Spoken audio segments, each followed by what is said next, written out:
Hello everyone and welcome back. Let me fix my chair to the RedSeaPodcast.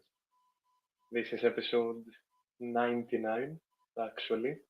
I didn't realize we are one away from 100, but now that I realize as I was making this stream, of course, I'll make sure there is something at least special for the 100th episode of this insane ride that this whole journey has been. But for now, we stick with great positives and we stick with Olympiacos FC as we have the last few shows, and we stick with this incredible pre-season streak that we're having, finishing quote unquote round one of the preseason with 3 wins out of 3, beating Breda 3-2, beating Norwich 3-0, and today finishing off round one by beating AZ Alkmaar 0-2. I did update on social media, but if you didn't see it, I did miss the Norwich game, so I'll drop a few more generic thoughts from what I was able to catch up on. I didn't want to leave you with nothing, of course, but I thought combining it with the post game for today would have been a bit more appropriate to catch up to the end of, as I said, quote unquote round one, as the team will come back to Athens for 2-3 days and then go right back to the Netherlands. I think I don't know if it's Groningen or Heerenveen first. I can't remember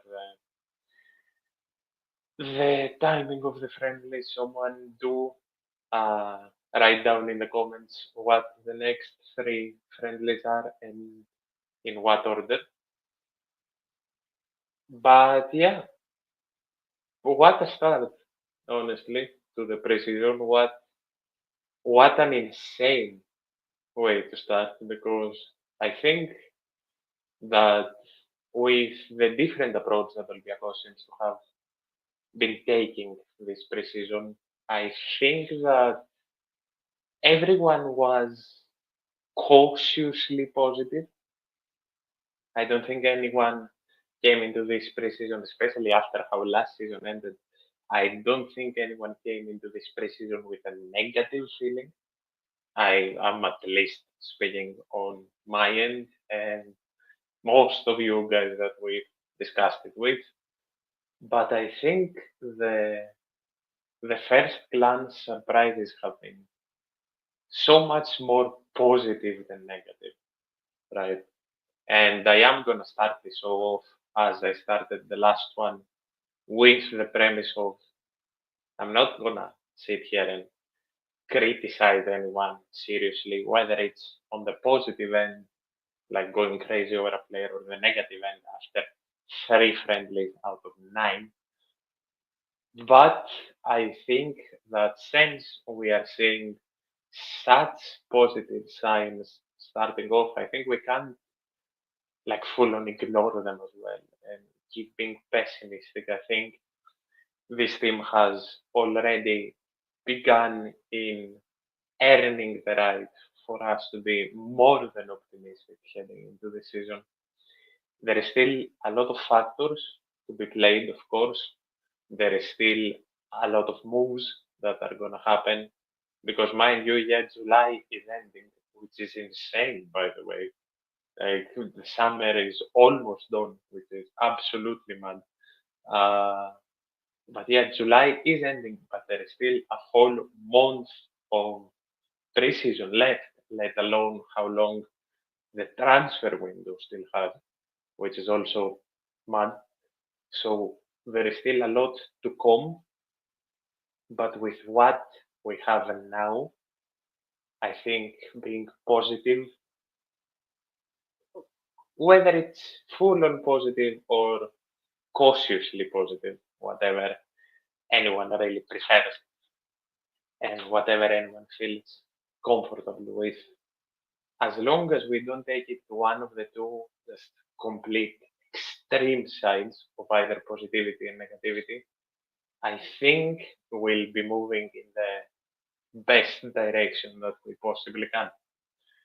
Before I get into the Norwich City game thoughts first, whether you're listening to this now or after, do drop your MVP for at least the Alkmaar match. But if you want to, do drop your MVP for both the Alkmaar match and the Norwich match. I didn't drop player ratings for the Norwich match because, as I said, I didn't have the chance to fully catch it. But I thought that MVP choice deserved more than anything to go to Yusuf Yazici. And I think today's MVP choice against Alkmaar was easier than ever. As easy as the Pneumonides choice, at least. And that, of course, was the returning killer who we'll get into, uh, Ayub El Kabi. So drop your MVPs and drop your general thoughts about our first friendlies as well in the comments, especially if you're listening to this after. I can't wait to catch up with you in the comments because as always, especially if you're new, this show is based on interactions, it's based on the fun to fun perspective, and it's based on discussion. This show is aiming to be a safe space for everyone to say their opinion, whether they disagree with the majority, whether they agree with the majority, whether they are the only one to hold an opinion, whether it's the most common opinion ever. Here you can say your opinion without fearing judgment in the slightest. That's the main aim, to build the best community, which you guys already are by a mile and a half. So that's the least I can promise. That's why I will always try to respond to every message, every comment, and absolutely every question. So do drop your comments, and while you find yourself down there, everything that you will need is in the description. If you like what you see, of course, feel free to subscribe and check the backlog of the channel that is full of interviews, fun shows, even vlogs, and much, much more to come. And the last thing that I want to selfishly promote is the FCAs. Getting closer and closer to the deadline for the Football Content Award nominations. Go check the first link down in the description. And if you think that the show deserves it, nominate the RedSeaPodcast. And while you're there, do nominate last year's finalists that are the boys over at Thrylos 7 and nominate Hellas Football as well. And let's aim to represent both the Olympiacos community, both the Greek football community, and our community right here, because we may not be the biggest yet, but we're definitely some of the strongest and closest. Can't wait to see if we do this, because it's even talking about being nominated, I'm not even gonna reach to the final stage, but even seeing the name of this brand, of this show on the list will be insane. So do go check it out, and if you feel like it's worth it, nominate us, and nominate us all, not just my show. Nominate anyone you think is worth getting there, especially if they represent Olympiacos and or Greek football. Now, that's about that. And the last thing is that, as always, with solo shows and general shows like this, there is a link in the comments if you're watching live, and if you're not watching live now, whatever live you may catch, you can grab that link, copy it on Google, and join me live to share your opinions and questions live with me to everyone else watching. Now, let's begin talking about everything. And of course, as I said, beginning with general talk about the Norwich game, which we very, very comfortably won. And honestly, I'd lie if I said that I'm not a bit surprised, at least, because of course I didn't expect us to struggle uh, over beating a championship side, but come on. Uh, I tend to grab the positives and maybe inflate them a bit. I am very aware of that, and that's been pointed out to me a lot. But I think that's one of the things that you all love about the show, that even in the most negatives, I try and keep the most realistically positive outlook that I can. And I'll keep doing that with this game because we showed, we out and out showed that we were levels above, even with the boys that did play. And we out and out showed that we can hold up with the teams that we need to hold up, and we can dispatch the needs we need to dispatch easily. The first credit I'll give with the Norwich game is to Nikos Boutis, the youngster that started the game and that kept a clean sheet. There was a lot of criticism thrown on his head after coming in with the Breda game and conceding the 2 goals that he did. I've said that both me and Gav himself have said that we both believe that Boutis can climb through the ranks and be first choice someday, and he has all the time in the world, especially with the guardian angel that is Kostas Zolakis under the sticks right now. And honestly, he deserves to be here, and I will keep backing the kid all I can. And I'm glad that more and more people see him and appreciate his insane talent and insane stature as well. Uh, the next thing I want to point out really quickly before I get into the more analytical stuff is that Bruno and Costinha are a duo at fullbacks that I want to see keep starting. I've said that Bruno, with meaning no disrespect to Francisco Ortega, I have said that if Bruno keeps on putting in the work that he needs to keep doing, if Bruno keeps performing at his 110%, he deserves to get a run of games, especially in Greece, as a starter, because he fits Mendy's game plan so well. Bruno is quick thinking, Bruno is fast, Bruno is strong as hell, and his speed and his strength honestly make him a scary goddamn individual. Uh, add that to his quick and constantly improving thinking, and honestly, I'm more and more happy to see him start a couple of games. And it seems like he's not only proving that he is a great fit for Mendilibar, but he's proving that he is becoming an even better and better fit for Mendy's game plan. And Costinha, honestly, was there to say, Costinha is somehow even better than he was last year. He is improving more and more. And as we have seen, he is full on sent Roddy up to explore his insane positives as a right midfielder slash right winger. And I have a feeling we'll see that right side a lot once again as well. But Costinha is now an irreplaceable, justified starter for Olympiacos. Julian Biancon scored, and I'm more than happy for that. And of course, him and Rechos provided a duo that we'll see more in Greece, because I'm not expecting Pirola to move from the starting 11, but Biancon once again proving what a versatile and helpful pair of feet he is for this team to have coming off the bench.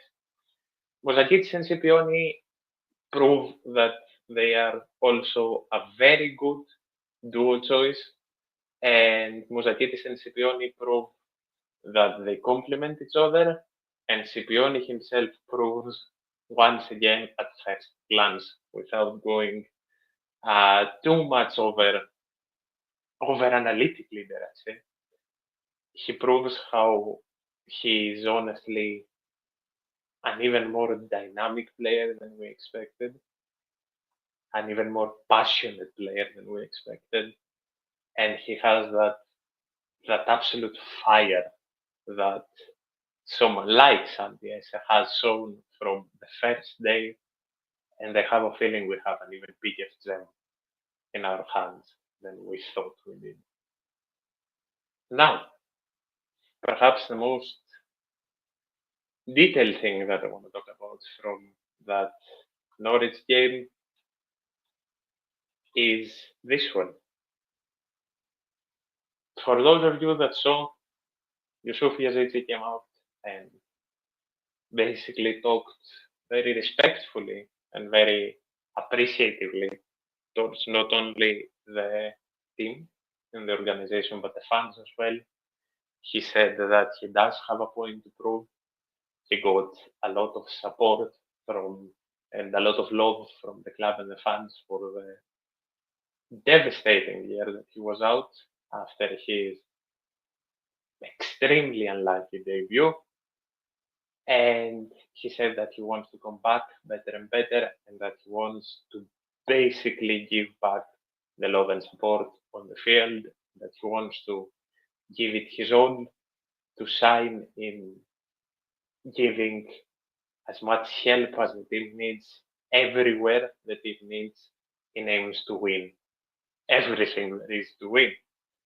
And I don't think he could have done that better starting off, because it shows that he's getting more and more in the groove again, more and more comfortable in his own game again, because the injury he had takes a lot of your confidence away, because you can work harder and harder to come back. And it honestly looks like that's what Yazidzi has done, even more than anyone could have imagined.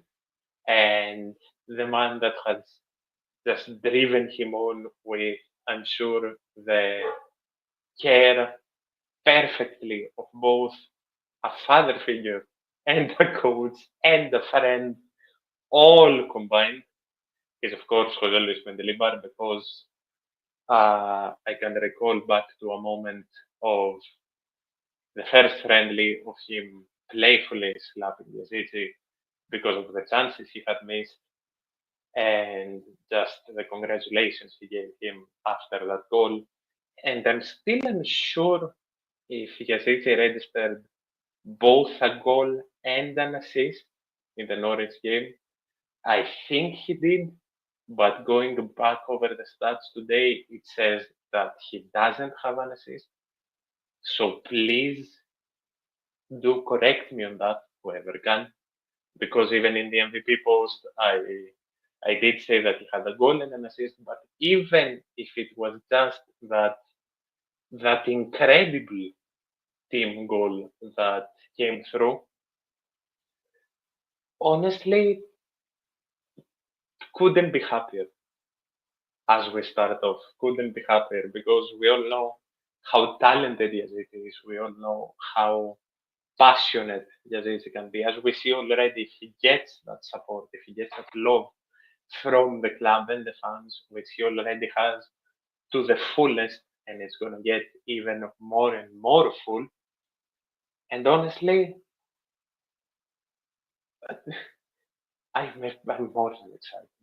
I'm more than excited. And it's a bit of a slap in the face of the people that wanted him out, because it shows not only how much he's willing to work for the club, but it shows how much Mendy trusts him to the fullest, that he is more than a pillar for his plans, and that he is more than capable of helping Olympiacos reach all their goals and then some. Also, one of the first things that I am going to go and do after I get a mic, please get a chair. So all of you don't have to put up with the constant just screeching of my decade-old chair, probably. Which I, of course, apologize. Masouras also back, and Masouras captaining the side after a year away, which got a lot of mixed reactions as expected. Look, I have said my opinion with all due respect to Masouras. If he is to come in here and be used as a winger, I don't think he should stay for both parties, both the club and himself. I know that he's going to work the hardest because he loves the club more than a lot of people that find themselves in the club right now. But we all know how it will eventually go. But if Masouras comes in and Mendilibar transitions him, feels the need to transition him into that more 9/ behind the striker role, I would like for him to stay. So it's a mixed bag. He's definitely a better depth option than the Veldes of the universe. But whatever decision is taken with Masouras, the main thing that I do want to say is that he deserves the uttermost love and respect and nothing else. Because he has given the uttermost love and respect back to the club every single time. And no player like that will ever deserve hate, no matter what happens. Now, back to this. Roman Yaremchuk, the one who most say is the inspiration for this year's jersey, and that it is his jersey and that he is the one to have made it iconic already. And I am here to very boldly, very optimistically say that it's his jersey and it's going to be his year as well. He looks unstoppable, okay? He looks absolutely unstoppable at first glance, and he doesn't only look like he's bouncing off the momentum that he built ending off last season, but he looks that he sat his ass down in the summer, rested up, and from the first millisecond that he's back, he looks to have worked on everything and more to improve every single detail of his game. He looks to have sat down to improve every single detail of the flaws of his game and even the biggest positives. He looks more ready than ever, he looks more fierce than ever, and he looks like he wants to prove a goddamn point more than ever. So with how El Kabi is slowly coming back to very clearly the El Kabi we all know, and maybe even better, God am I excited for our attack. And add to that, if Betancourt finds the confidence that he's looking like he's slowly finding, our three at the top, combined with the bigger and bigger positives that we're seeing from our wings, asterisk, a winger still needs to come in, but I'm keeping the current circumstances right now. I'm so excited for our attack. But yeah, that's about the general talk I had for the Norwich game. So I'll very quickly transition to the hardest friendly yet, the most testing friendly yet, and that's AZ, Alkmaar. Alkmaar came out swinging, both literally and figuratively. It was a rough game, it was a powerful game. We didn't really have, the game in general didn't really have many chances. It was a game of possession domination, it was a game of strength, it was a game of will, again, against an Alkmaar that has already started playing. They've already started their European qualifications. They lost 4-3.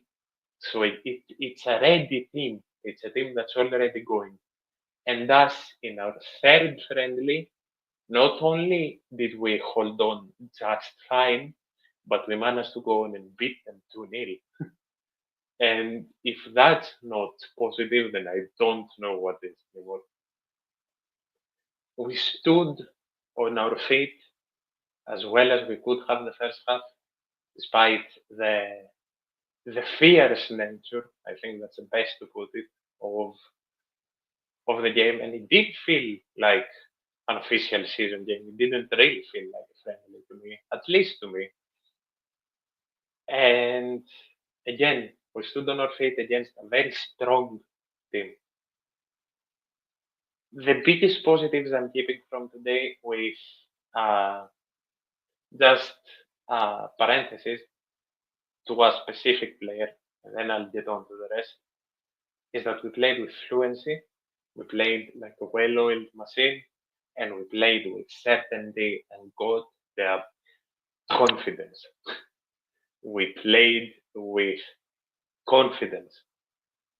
And that confidence is something that I will focus on so much, because if certain players find that confidence from day zero, not even day one, if certain players find that confidence from day zero of the season, then we're in for, knock on wood, we're in for a goddamn amazing year.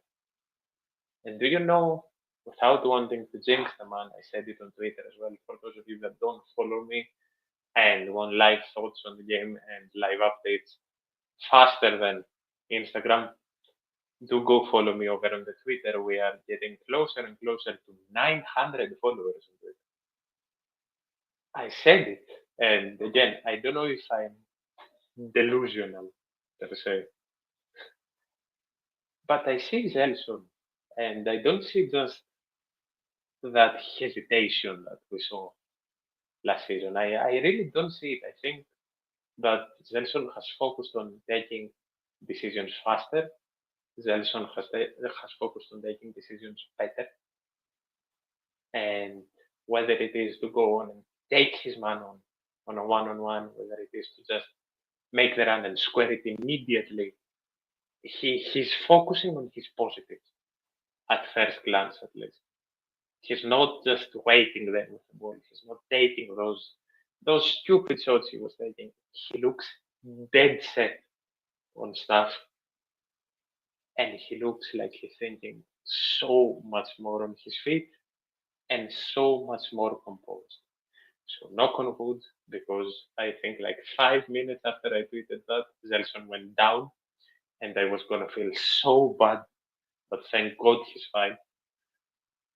Zelson is the main example, but if we keep seeing that confidence and that certainty in their game from most players, then we're in for a wonderful season. We truly, truly are. And before I get into analyzing the 11, I will give my rating soon. I don't know if I'll post it today or tomorrow morning.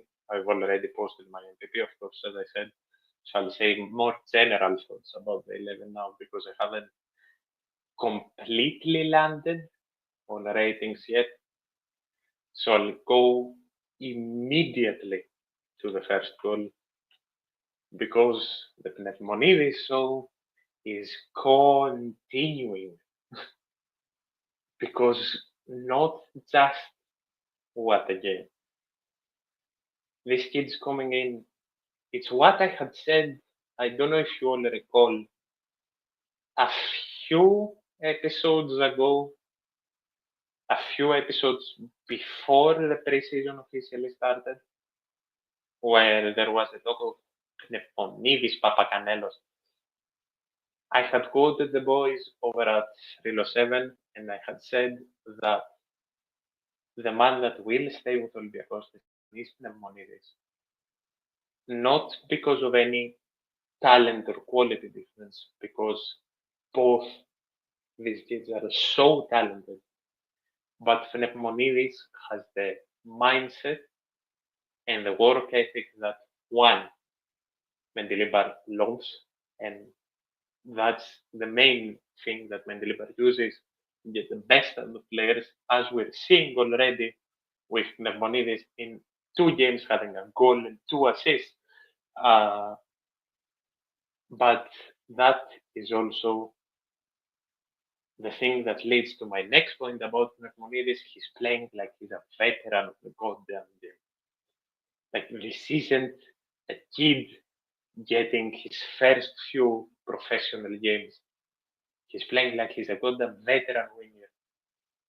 And at this rate, at least in the Super League, of course, depending on who comes in at the winger position, and hoping that one does come in. At this rate, Pneummonidis isn't just set to go and get a run of games this season.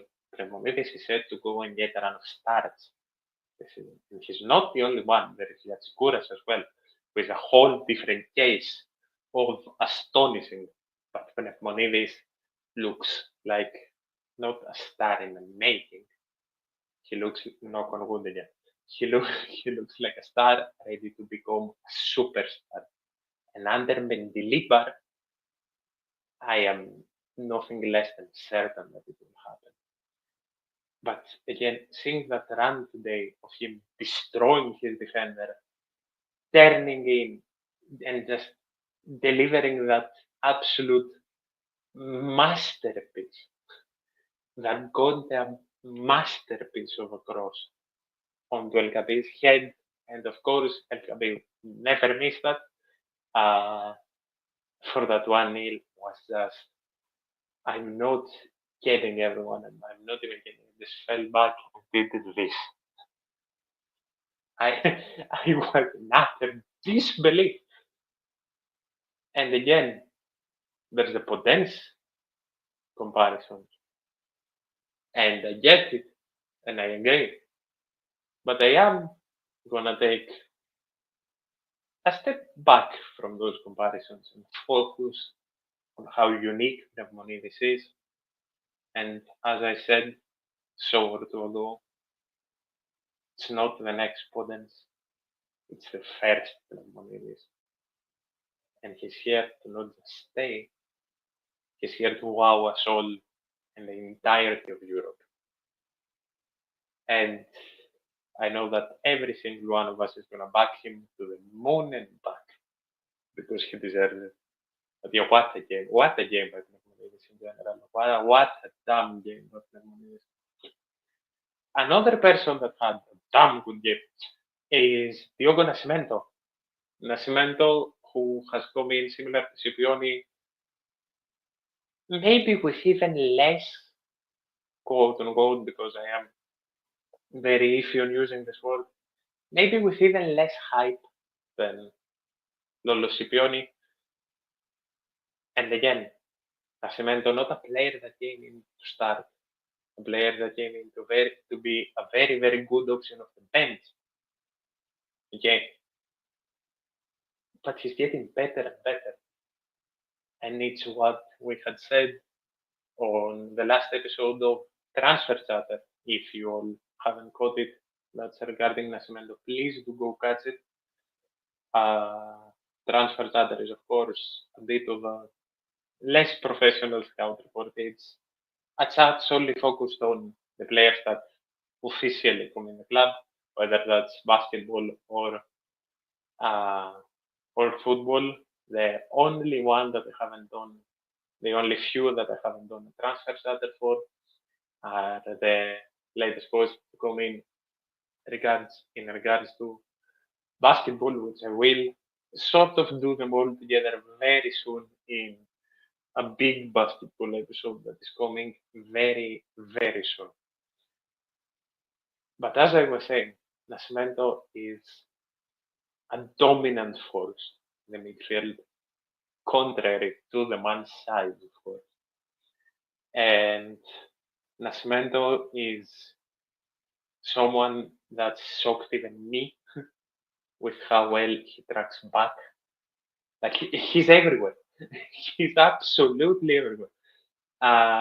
It's more of a detailed play that I don't know if many people would have focused on, but I just remember a point where Alkmaar were passing the ball outside our box, and just as soon as the diagonal pass comes through, Nascimento just sprints in the gap and steals the ball. And even I was like, where the hell did he come from?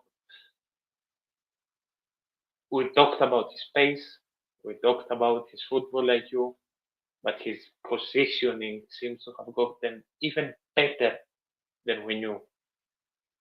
And honestly, that makes his chance even better to for Mendilibar to give him everything he needs to be his best self this season, and for us to have even another star that is gonna dominate our already extremely quality midfield. Uh, Another thing that I didn't really expect, and another thing that has changed a bit regarding our play style this season, and again, of course, as always, do go on and correct me if I'm wrong. But I don't think that last season we focused on so much on just a complete change of play, like the long balls from the one wing to the other, or some of the passes that uh, the midfield made to either just cutting left and then passing it all the way to the right. I think that's a new thing being slowly implemented to our transition play, and with the ability that we have in the players that we have in passing, especially someone like Chiquinho, for example, I'm more than happy to see this as well. I'm more than happy to see that we are focusing on long ball transition as well, and we just pass, pass, pass, pass, cross. And again, another one that will benefit from this massively is are actually both Scipione and Nascimento, because their vision is insane. The next point that I do want to bring up, and the reason I laugh, is because I have noted down two words about the next point, and there isn't much more to say regarding those two words. That's Costas Solis. Insane save today. Insane save. Insane saves, because he made a couple of them. He didn't just make one, but you all know the save I'm talking about. And feels like today was just a simple reminder of who Zolakis is, and the certainty that he brings. And honestly, if you weren't confident enough in our back line, how can you not be the most confident when you have a monster like that under the stick? And I'm sure the argument of is he the best player position for position that's ever played for this club will come up many, many more times this season. Because I do hope slash believe, because you never know, that he's not going anywhere this summer. I don't think we'll consider any amounts of cash possible to be given to sell Solari. Because I've said it before and I'll say it again, I truly believe that he's one of the very, very few impossible to replace players. As things stand, of course. Over time, of course, it will be more possible. But as things stand, he's one of the impossible to replace players. So I don't even want to begin talking about the possibility, because it's absolutely terrifying. Now, as I move on to the second goal, I couldn't find a more fitting headline. because Ayub El Gabi is goddamn back. Ayub El Gabi is back, and without a hint of over-exaggeration, he looks better than ever. And with, as I said before, with both El Gabi and Yaremchuk looking like a whole different man as we start this preseason, and if they keep that up, God help stay healthy, and Betancourt keeps building on the game like he did today, because the signs from Betancourt had no correlation to the Betancourt we saw in the previous two games. Because if you catch the play of the second goal with the 1-2 that Betancourt and El Gabi had, just the quick thinking of, yeah, got the ball, immediately pass it back and shred the goddamn needle, get the ball to El Gabi for him to score and secure the game. Even that alone is an insane positive in my books. And I backed Betancourt, and I've kept backing Betancourt. And for the role that you will have here, I still can't say with certainty, of course, but I believe that if he keeps building on the confidence of his game, if he keeps building on his positives, he can not only give a lot as a rotational piece to this team, but he can get even better out of El Gabi and Yaremchuk as well, especially as it seems Ayub El Gabi. So I'm more than excited to see what everything will bring, especially considering our attacking options more than anything. Rodinei is someone that I really didn't focus on for some reason, because it's the same argument as Solakis. What's there to say anymore? Rodinei, of course, starting down a right back today, with Costinha not playing, Costinha getting a rest, and Rodinei giving everything like this was a goddamn Champions League quarter final. Not really any mistakes to be named, not really any mess ups. He was everywhere, up and down and up and down and up and down, tackling like his life depends on it, doing everything to stop the ball. And as he has said, to quote the man himself,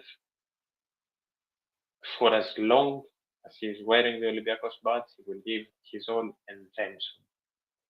And whether it's a friendly, a cup, a league game, or a golden Champions League game, he'll prove that every single time in every single way.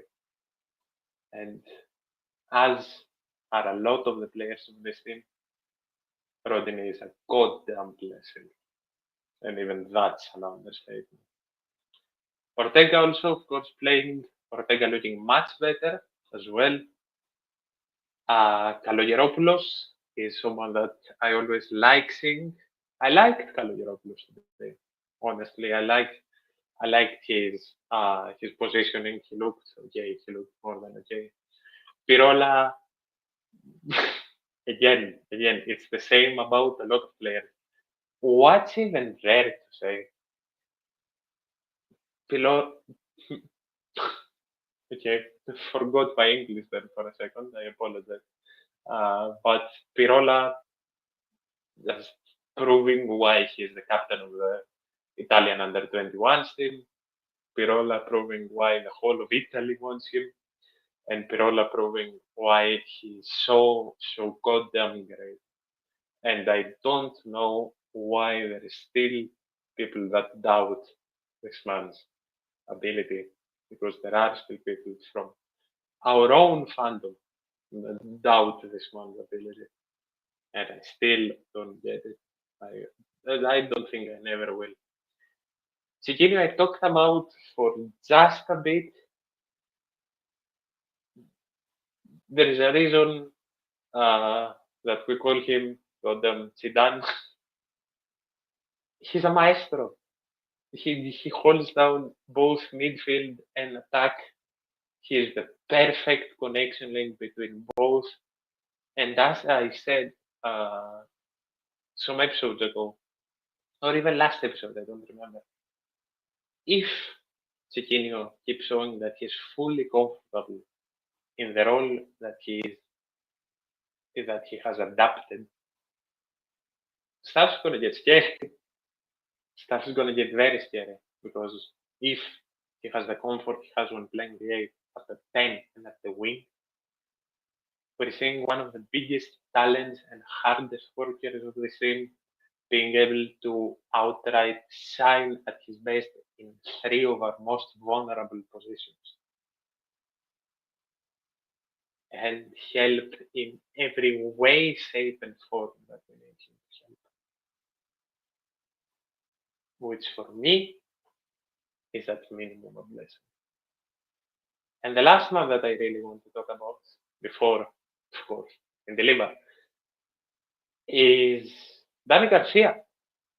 Danny Garcia looked also like a whole new man today, and I haven't seen a lot of people talk about it. I felt like he was there as soon as he was needed. He gave back all the roughness that he got. He stopped a lot of their balls. He stopped a lot of attacks. And honestly,